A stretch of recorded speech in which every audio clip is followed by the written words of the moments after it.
Okay, this is Fusebox number 91, the Alibi store. And you are talking out of both sides of your neck. Twice the jabber at half the cost. Welcome in, friends, to this edition of Fusebox number 91, the Alibi store. We'll explain that, I promise. And I'm your much smoother than the other leading brand host, Mark Rose, and over there, resplendent, in his camouflage sweats, the Viscount of the VU, Milt Keynes, everybody. Thank you kindly. Say, did you see the stats on that Wildebeest IPA spot? As a matter of fact, I did. Yes, Mr. Keynes, I did. Let me just backtrack a little bit here and inform our listeners as to what you were referring to. As some of you might recall, we were recently treated to a new beverage sensation here at the show, a brand new IPA, an India Pale Ale, as it is known. This was concocted by our very own Eco and Milo, the Japanese pocket squirrels.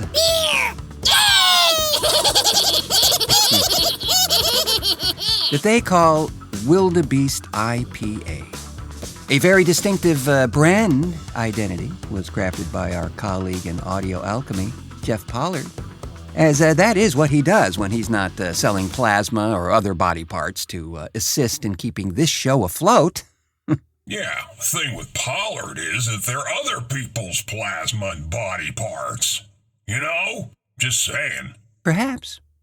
I have no such knowledge of such arcane things, Mr. Keynes. But be that as it mayn't, a little under 1 minute commercial was done for that product, and it seems to be getting popular for some unknown reason. So if you have not... Well, you're going to bump it again, right? Oh, yeah. We'll tweak the longevity, so to speak, and get it out there once again. But as I was saying, if you haven't checked out that bit, well, you done shoulda oughta do that, as it's fun and so refreshing too.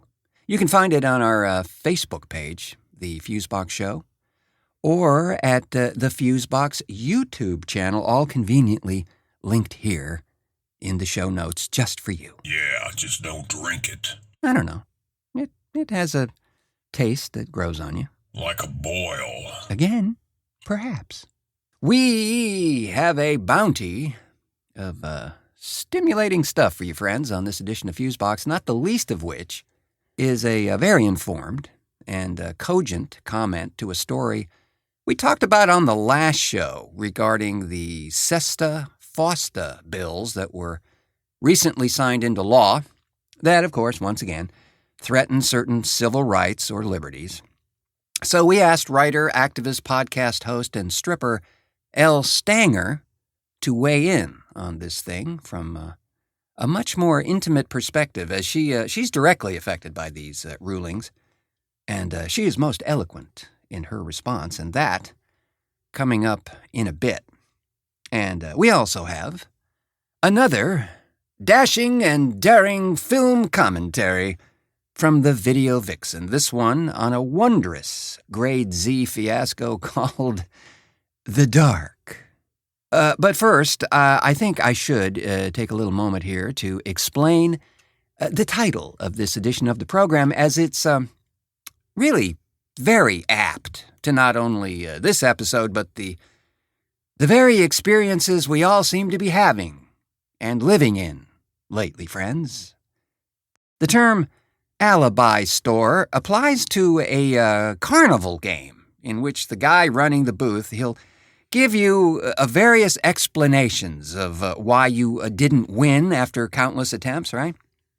You know, maybe you threw the ball too fast, or somehow you violated the rules by leaning over the foul line or whatever, right?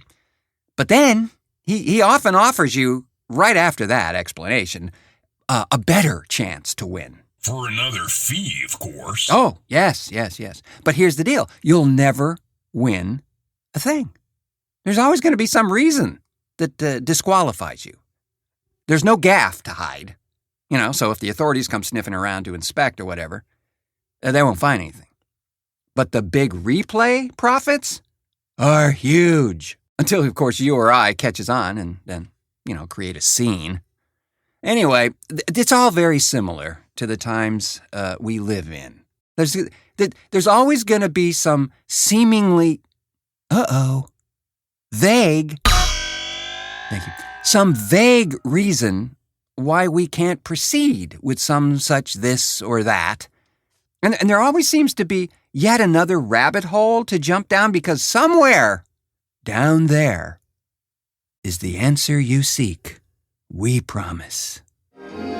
Are you tired of endless video streams of silly animal tricks, awkward human calamities, and half-baked conspiracy theories? Yeah. No. 74. Meh. On this. Pich. Possibly. Gosh, Uncle Carl.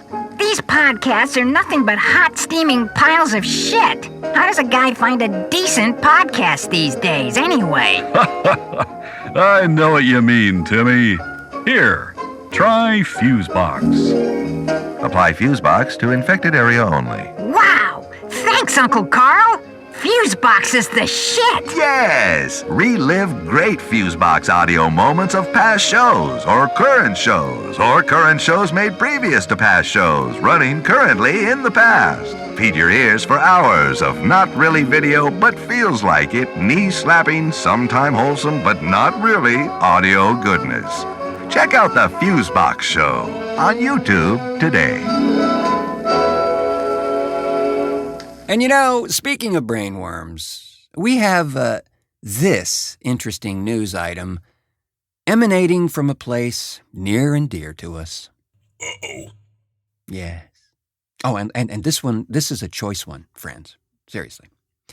So it seems a mom thought she put the car in park when she rushed back into the apartment to grab some money, right? Well, it appears she didn't put enough English on that parking brake. So the car, complete with dad and daughter, did a half-gainer into the apartment complex pool, totally submerging the vehicle. Yeah, but good news, all parties survived the incident, albeit a tad damp. This from the Sheriff's Department in Okaloosa County, Florida. Say it ain't so. Oh, yeah, it's so. You can't make this stuff up. I'm telling you. So the whole car was in the pool. Oh, yeah, right up to and over its deluxe sunroof. How do you suppose that went? Dad's in the front seat there, and somehow has a seizure and can't stop the damn car from moving? Or maybe daughter, right, was climbing over the top of his head to get the hell out of there before, here it comes, they all gave carpool a new meaning. What the fuck, Florida? I'm telling you, we got thousands of them, folks. And we've got this thing here, too. The all-too-charming video Yes. The all-too-charming you're just a little too excited about that. The all-too-charming video vixen, once again, braves the outer regions of good taste and maybe at times her own sanity to bring us yet another commentary on a film I'm sure you won't want to avoid missing. This time, The Dark. Another girl, Mooney? I don't have to tell you nothing. You're not talking to some kid, Mooney. You're talking to the father of a murdered girl.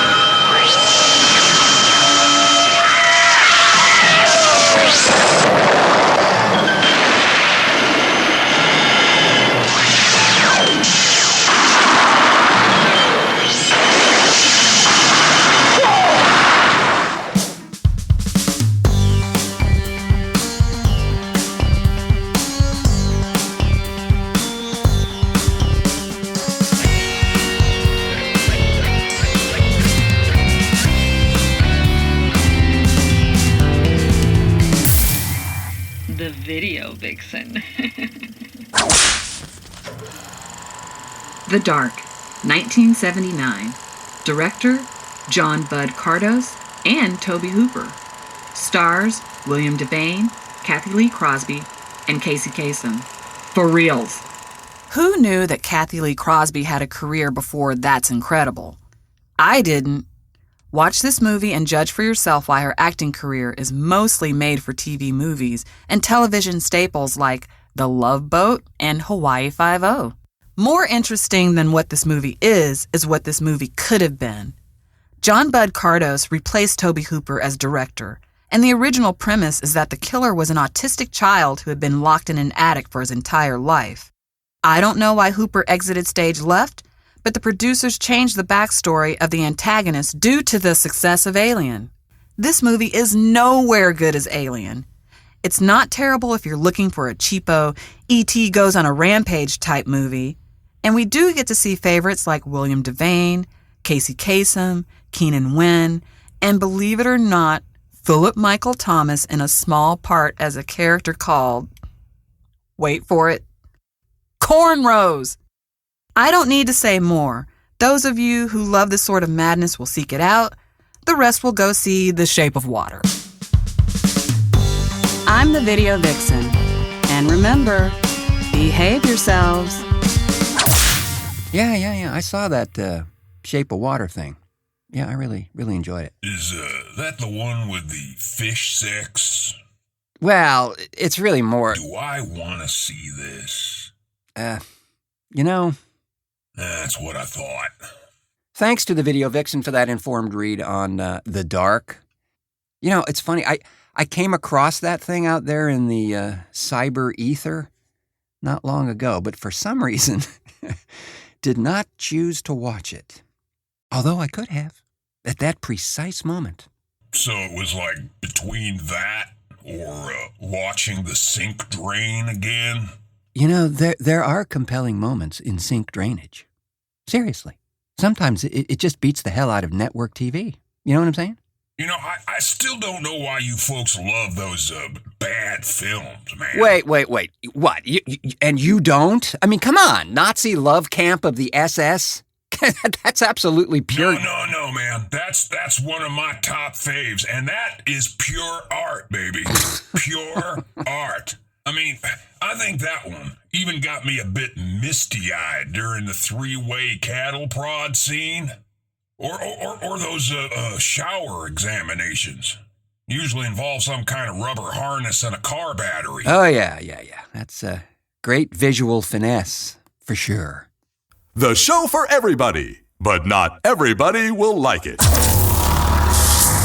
Fusebox. Back in 2016, on a Fusebox show called The Lap of Liberty, that's Fusebox number 44 for those playing at home, we began the first of a 4-part interview with Elle Stanger, who is an activist, writer, and stripper who is quite the force for change within the sex workers genre. But the effect of her efforts really extend into human rights and civil liberties, and that's why I asked Elle for her perspective on this subject we talked about on the last edition of our humble program, and that was regarding the FOSTA SESTA bills that have made it into law just recently.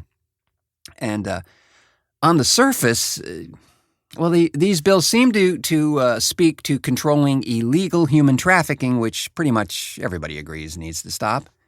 There really is no partisan side for that aspect of it, but the bills that have passed the House and Senate are a bit confusing in their language and are, as the Justice Department has even stated, unconstitutional in many ways.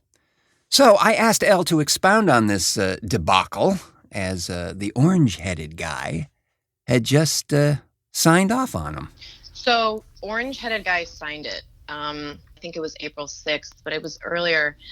And it was a little blip in the media because everyone wanted to rejoice over seemingly good news. Oh, he signed this bipartisan anti-sex trafficking. Well, of course, everyone's against sex trafficking. I'm against sex trafficking. I can't imagine what it would be like to be made to do the kind of labor that I've been engaging in for a decade where I don't get to say keep the money or have control over my clients, or I'm being kept in a cage somewhere, or I'm giving all my money and freedom to my pimp or whoever, but those aren't my circumstances. So this isn't just about me. This impacts everyone. And what happened with FOSTA and SESTA is it amended Section 230 of the Federal Communications Decency Act, so 230 CDA, and it holds third-party platforms responsible for user-created content. So that sounds really boring, and I understand that.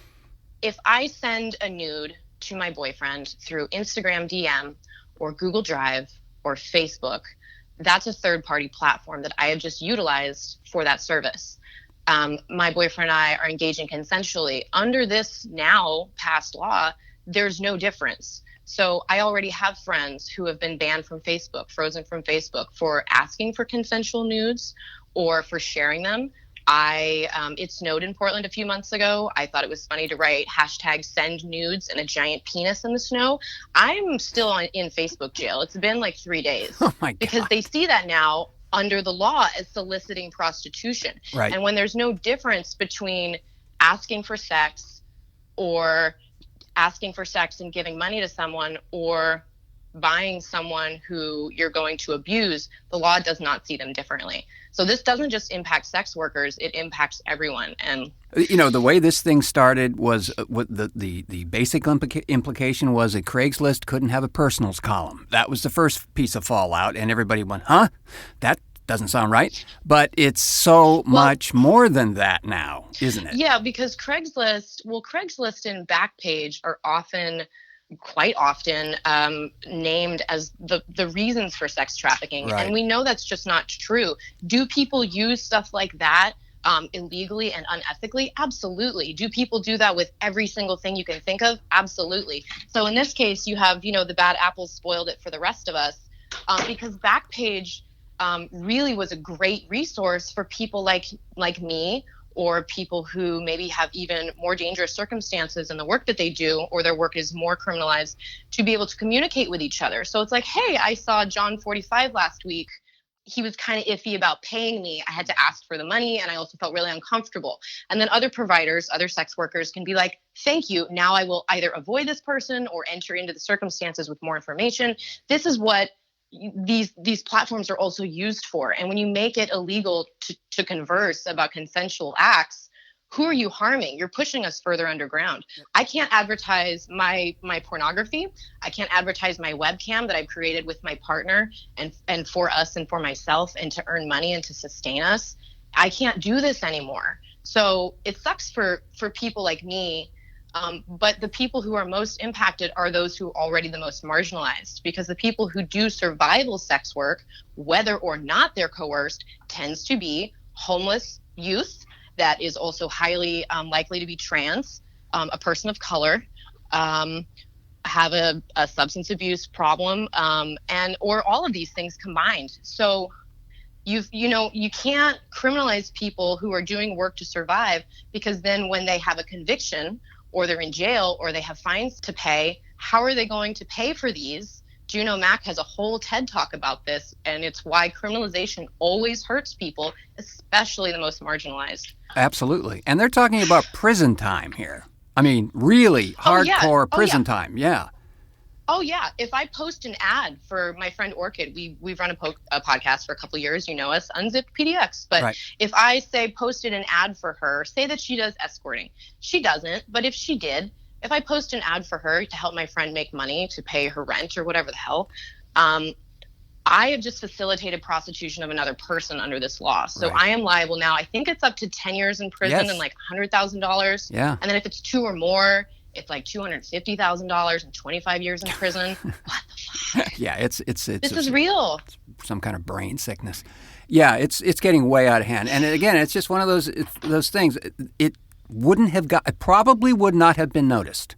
It's so under the radar of most people that again, they're not thinking about what this actually means in a much broader picture. Not just this particular branch of work. It's everything. Everything can be shaded over using this kind of philosophy on something. You know, in the last 100 years alone, how many consensual acts between adults have been criminalized? I mean, interracial marriage was still federally illegal until I think 1967. Yeah. I mean, gay people have a hard time getting married or recognized. Don't even get me started on like so much other stuff. You can't even buy vibrators legally in Alabama. Why do we do this to people? Oh God. I understand why non-sex workers and non-sex working and non-trafficking advocacy groups weren't heard, because we're never listened to. And we know our work and we know the nuances of a highly stigmatized job and industry better than anyone else. So I don't blame people for not understanding, because it is complicated. Mm-hmm. What I do blame people for is if you hear all of this and you do absolutely nothing, like go online, go on Twitter, look for the hashtag FOSTA, FOSTA, and SESTA, SESTA. And I mean, there's so much information. There's so much information to be had. And look at the people who are supporting it. It tends to be celebrities who have no idea what they're talking about. Second wave feminists like Gloria Steinem, who have said before that end demand is a great way to punish the buyer, when we know statistically over decades of research and reports from sex workers and advocacy groups that any end demand model just criminalizes people. And the last thing I'll say on that note is we're getting lied to by people who have other motivations, like the National Center on Sexual Exploitation. So they send out the little, the pamphlets, the leaflets, or the little things in the junk mail about missing kids. That's great. The problem with them as a proponent of this, and they were a major proponent of this, is they were actually founded as an anti-pornography group back in 1962 called Morality in the Media. This isn't a secret. This is on their website. They conflate sex work and trafficking as the same, and they have for decades. Yeah, that is what's happening. Yes, definitely. And we can't listen to anyone who does that. No, and just to put a ribbon around this thing, what would you urge someone to do?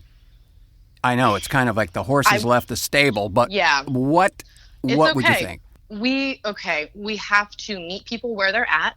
And so if people have no understanding or no interest in protecting sex workers, okay, that's fine. Let's talk about everyone else's human rights, civil rights, really. I mean, the Department of Justice called this unconstitutional, and they're right, because people aren't allowed to communicate with each other anymore.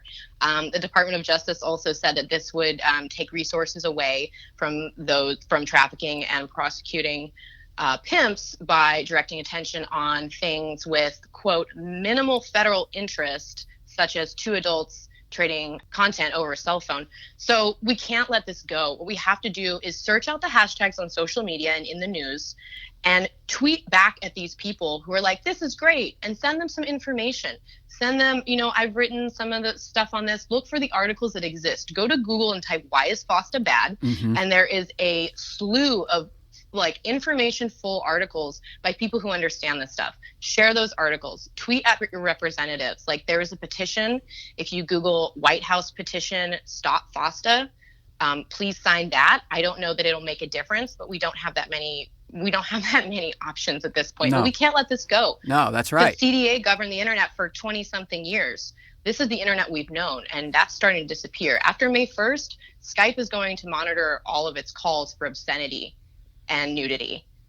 Oh my God. Microsoft already announced this. Yeah, Microsoft already announced this. They changed their user terms. This is not a secret either, just a lot of people don't know about it.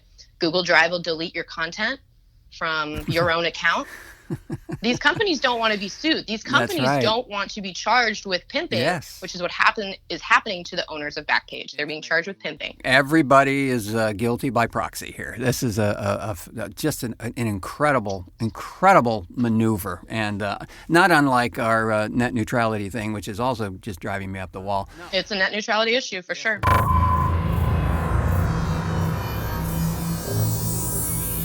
So it is indeed another infernal tentacle of this net neutrality debate, and again shows a huge overreach of authority and attempted erosion of civil liberties that just seem to be pervasive in the last year or so. I don't think that's my imagination. Thanks again to Elle for taking the time to share her thoughts on this mess of a legislation. We do so appreciate it. And yeah, folks, begin at the tweet level, if at all possible. Help to clarify the actual goals of these two recent maladies of law with anyone who is not clear on what they actually mean. And it's not a contentious effort. It's just the truth, friends. So, with that empowering thought, we pack up our house of cards and skittle sideways down the stairs, but not before thanking the stalwart and brave souls that have contributed to this edition of Fusebox. Nico Lane, Eric Newsom, Trista Perez, Jeff Pollard, and Elle Stanger. Thanks also to the nimble fingers and whip-cracking technical excellence of Milt Keynes for production assistance and camouflage. Pleasure was all mine, amigo. Thanks as always to you, gentle listeners, wherever you may be, for pushing play on this edition of Fusebox. And by all means, do smash the like and subscribe button wherever you may have found this program. Be it Apple Podcasts, Podcast.com, the Overnightscape Underground channel, or a host of other potential portals. We do appreciate that. I have been your not at all certain that aliens actually like this place host, Mark Rose, saying, until our next cartoon.